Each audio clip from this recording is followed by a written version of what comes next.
Welcome back, guys, to another mod review. Today I have Ganondorf from the Legend of Zelda for you guys.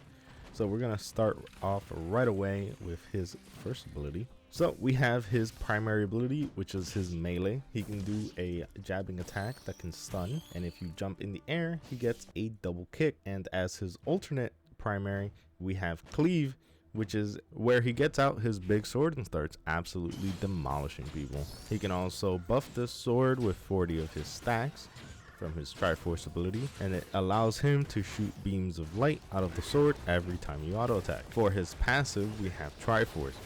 Ganon can stack Triforce by landing melee attacks or killing enemies, and as he gains stacks, he can then expand the stacks on other abilities to gain more damage or change what they do. For his secondary, Ganon has 4 different abilities that he can use. He has his kick, his flame choke, his dark dive, and serrated whirlwind. Then for his utility slot, he can also use his flame choke and his kick and the dive. Since you can have the same abilities, they are just slightly different and a little bit more powerful if you're using them in the utility slot, giving them the ability to consume stacks of Triforce to gain more damage.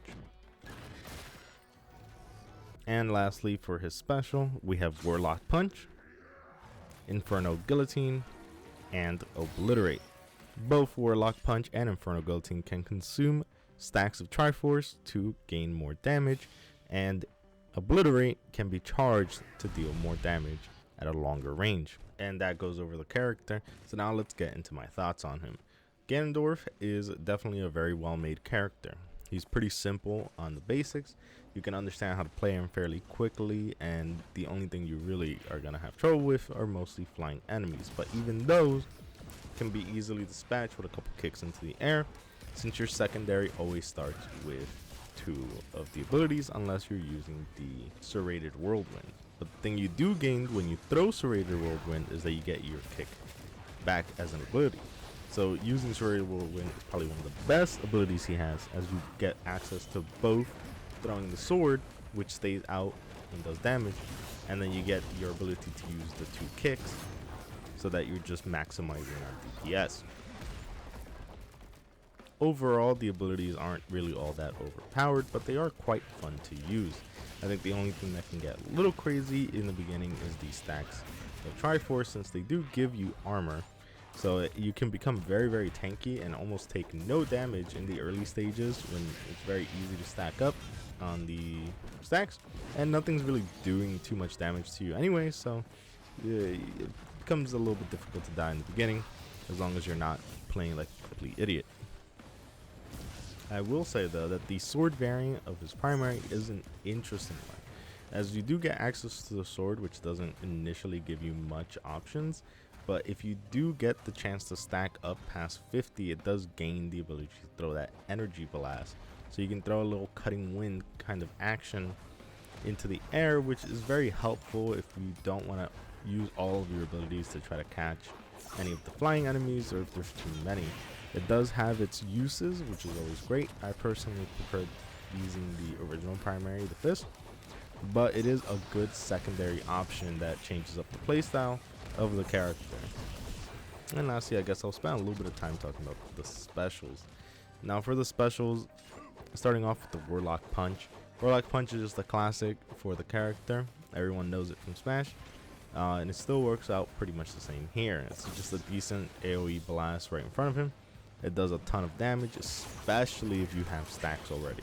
Once you have stacks, the damage gets absolutely crazy. I've seen this thing do like over 7,000 damage to a single enemy with stacks.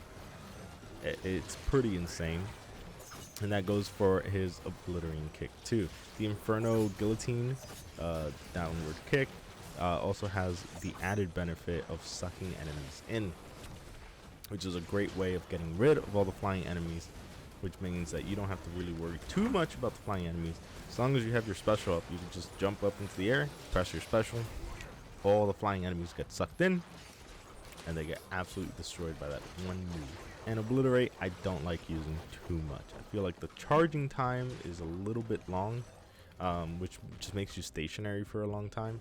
And if anyone that's played this game knows, staying stationary is really not a good idea, especially in the later levels. You want to be always constantly moving, and having to sit still and hold your special button down so that you can extend the range and actually get the full damage out of the ability isn't always that great. So not really one that I personally like using, but it's nice that they added it in there to go with the sword theme that you can have. So you can have a full sword set if you really want to. But I think the only sword ability I truly like is the Serrated Whirlwind, since you actually get your kicks back. Now then, for animations and sound effects, the character actually animates fairly well. It's not amazing, it's not anything that you'd go crazy over, but it's decently enough. Sometimes you do get caught in some weird animation glitches, especially after spawning. Sometimes if you try to run right after spawning, your character kind of has a weird animation pose that it goes into or gets kind of stuck. And that tends to go for a lot of different mods. It's, you know, it's still loading in, so it happens. But that's mostly where I've seen it. I haven't had too many weird glitches besides this one specific one that I got a chance to record. Luckily, I wasn't even recording, I was just playing for fun. But I somehow managed to, I was doing a choke slam on a silence enemy, grabbed them, and then they got stuck in my body. So I ended up learning how to, I became a melee character and started dash dancing around because it was just too much fun, and I had to get that recorded for you guys. So overall, a really cool character. I hope you guys like this mod. Let me know if you guys are going to try it out in the comments below, and I'll see you guys next time.